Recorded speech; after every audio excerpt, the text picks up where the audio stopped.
After 20 years of planning, a memorial honoring slain civil rights leader Martin Luther King Jr. is nearing completion in Washington. VOA's Jeff Swicord tells us about it. I have a dream that one day this nation will rise up and live out the true meaning of its creed.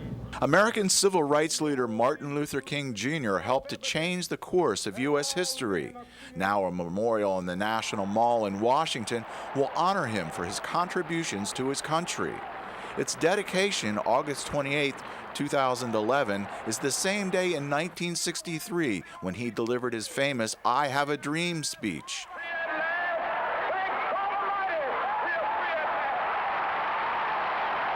Harry Johnson is president of the Martin Luther King Memorial Foundation. I think we're overjoyed here at the Memorial Foundation, knowing, understanding, and believing that this is going to come to fruition and that we're soon going to have a Martin Luther King Memorial here on our nation's mall.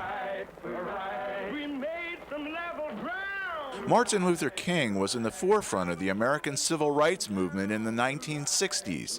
He led marches and protests throughout the segregated South, preached nonviolence in the face of violence, and went to jail several times for his actions. King's efforts helped to lead to the Civil Rights Act of 1964. The law forbids discrimination based on sex, race, religion, or national origin. An assassin shot and killed King in Memphis, Tennessee on April 4, 1968. And then you see that we have a crescent-shaped wall, 700 feet long. The memorial will occupy a 1.5-hectare site not far from the Washington Monument and memorials to Jefferson and Lincoln. We have a small water feature on each side of the Mountain of Despair. The focal point of the memorial is a 1,600 metric ton granite structure called the Mountains of Despair, a theme from Reverend King's famous "I Have a Dream" speech. A 10-meter high sculpture of King is carved from the centerpiece. This model was more of what's going to be there. You see he has a scroll of paper here. The granite sculpture is the work of Chinese sculptor Lei Yixin. Museum President Harry Johnson explains why a Chinese sculptor was picked to create the statue. You can even see the buttons on his coat. We chose him because we really believe that Dr. King's message was true, that you should not judge a person by the color of his skin, but by the content of his character.